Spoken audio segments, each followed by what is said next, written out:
नमस्कार, मैं हूं परवीन और आप देख रहे हैं आपका अपना चैनल वायरल सच। गुरुग्राम के लक्ष्मण विहार में धनवापुर फाटक के नजदीक आज सुबह अचानक गोलियों की आवाज सुनकर आसपास के लोग दहशत में हैं। मामला सामने आते ही पुलिस हरकत में आई, लेकिन इस घटना के चश्मदीद गवाह की माने तो लगभग 30 से 35 लोगों ने जमीनी विवाद के चलते आज हमला कर दिया, जिसमें एक पीड़ित परिवार के कई पुरुषों और महिलाओं को चोटें भी आई हैं। फिलहाल सुरक्षा के मद्देनजर घटनास्थल पर पुलिस के कर्मचारी मौजूद हैं। जो स्थिति तस्वीरें बयान कर रही हैं, उससे साफ मालूम हो रहा है कि यहाँ जमकर पत्थरबाजी की गई है और सीसीटीवी फुटेज को खंगाला जाए तो यहाँ गोलियां चलने की आवाज भी स्पष्ट सुनाई दे रही है। लेकिन जैसे घर वालों ने मेरे को इत्तला करा, जो मैंने सीसीटीवी प्रकरण देखा, उसके अंदर बताया जा रहा है कि 35 से 40 लोग हथियारों के साथ उन्होंने एकदम से, मेरे ताऊ जी हैं श्री सुखबीर शर्मा जी, मेरी भाभी जी हैं, वो यहाँ उन्होंने गाय बांधी हुई थी, इसमें अपना काम कर रहे थे, एकदम से आके उनके ऊपर हमला किया। 9 से 12 राउंड उन्होंने फायरिंग करी। रोड उनके हाथ में थी, लाठी डंडों से उन्होंने उनके ऊपर वार करा, फायरिंग करी। जैसे बीच बचाव के लिए मेरे पड़ोस में मेरे छोटे ताऊ जी रहते हैं और चाचा रहते हैं, जैसे वो पहुँचे उनके ऊपर भी उन्होंने हमला शुरू कर दिया। और आप ये देखिए कि जैसे कि मेरे को ये लग रहा है कि ये 2017 में जैसे हमारे पार्षद के चुनाव हुए थे, तो हमारे इसमें 8,000 रुपये महीना किराए के लिए बात हुई थी कि भाई 8,000 रुपये महीना हम आप लोगों को किराया इसका दे देंगे। फिर हमने कहा आप ये प्लॉट बना के हम लोगों को दे दीजिए, तो उन्होंने कहा कि बना आप खुद लो, किराए के अंदर ये चीज़ें कटवा देंगे।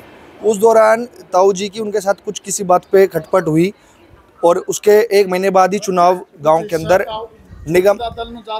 निगम पार्षद का चुनाव हमारे गांव के अंदर था। तो इन लोगों ने उनके पक्ष में वोट ना डाल के, नवीन दैया जी हमारे गांव की ही हैं, पार्षद हैं, उनके पक्ष में वोट डाली। तब से इनकी और उनके साथ किसी ना किसी बात पे चतनी चल रही थी। परसों मेरे से उन लोगों का बात हुई, मेरे से मिले, मैंने उन लोगों को एश्योर करा कि भाई कोई बात नहीं, आप लोगों की आपस की बातें हैं, वो प्लॉट खाली कर देंगे, आप जो या तो उन्होंने जो खर्चा लगा रखा आप उन लोगों को वो चीज़ें दे दीजिए।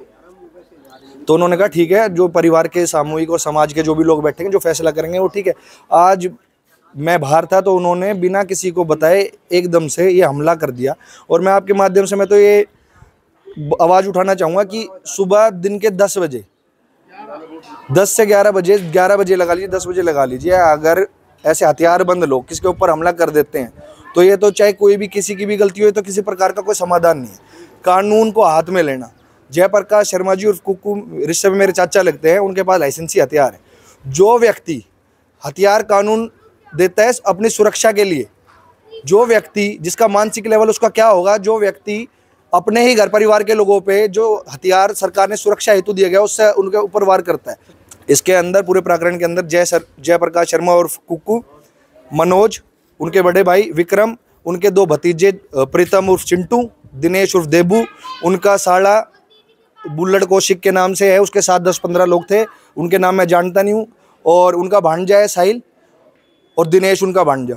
ये लोग परिवार से थे। बाकी लोगों उनको 15-20 लोगों को जो भी थे, सीसीटीवी मैं आपको प्रोवाइड करूँगा, मैं उनमें वो सारे बाहर के थे, बाकी 10-15 लोग रिश्तेदारी के और अपने खुद के परिवार के थे। इन लोगों ने बिना किसी बात के सोचे समझे, मैं तो इनका मानसिक लेवल में जान नहीं पा रहा हूँ कि जो कहते हैं हम चुनाव लड़ते हैं, हम सामाजिक लोग हैं, और ऐसी गतिविधियों को अगर जो अंजाम दे रहे हैं, मैं तो ऐसे लोगों को किसी प्रकार का आदमी, मेरी सिर्फ ये मांग है प्रशासन सख्त से सख्त कार्रवाई करे। मेरे जो ताऊ जी उनके सर पे चोट आई है, उनकी जान भी जोखिम में जा सकती थी। अटेम्प्ट टू मर्डर का इन पे बनता है, 307 धारा इनके ऊपर लगा जाए। मेरी भाभी है, महिला के साथ उन्होंने करा, जो तो एक बात बताओ, जो महिला के साथ 20 से 25 लोग ऐसी हरकतें कर रहे हैं तो वो किस प्रकार के लोग तो हैवान है। क्योंकि मैं खुद एक पॉलिटिकल बैकग्राउंड से आता हूँ, अगर मेरे जैसे लोग के, मेरे परिवार अगर सुरक्षित नहीं है तो एक आम आदमी के साथ क्या होगा। मेरा नाम संजय शर्मा है। मैं सो रहा था, मेरे बच्चों ने बताया ताऊ जी को मार दिया, तो मैं वहाँ से खाली अंडरवियर में आया तो मेरे भी राड फरसे और पीछे मेरे मारे 60-70 कम से कम 35-40 लड़के थे।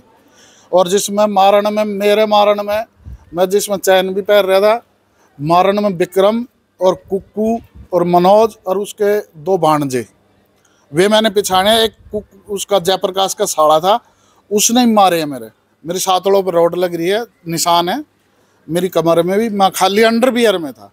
अभी क्या मांगा सर?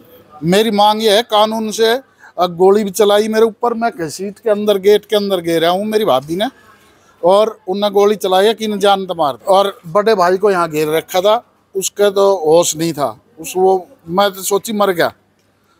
और हम भीतर गेट बंद कर लिए, फिर उन्होंने फायरिंग करी है, उस दीवार पे भी लगी है, फिर वहां से रोड़े पत्थर मारे हैं, उधर से गली में फायर करी। मेरा भतीजा ये परली साइड में रहता है, ये आया तो इसके पीछे भाग लिए हथियार लेके, ये बच के पर भाग गया। पुलिस को मेरी खुद बिटिया लेने गई है, मेरे से फोन नंबर नहीं मिले, खुद चौकी में पड़ोसन गई है और बिटिया गई है। अब हमारे घर के मार दिए हैं, जल्दी से जल्दी आओ। जब पुलिस आई है, पीड़ित पक्ष के द्वारा कड़ी कानूनी कार्यवाही की मांग तो की जा रही है, लेकिन देखना यह होगा कि आखिर कब तक कानून के हाथ हमलावरों तक पहुंच पाते हैं। परंतु साइबर सिटी में दिन दिहाड़े गोलियां चलने की वारदात होने के घंटों बाद तक खाकी के खाली हाथ हाईटेक सिस्टम पर सवालिया निशान अंकित करते हैं।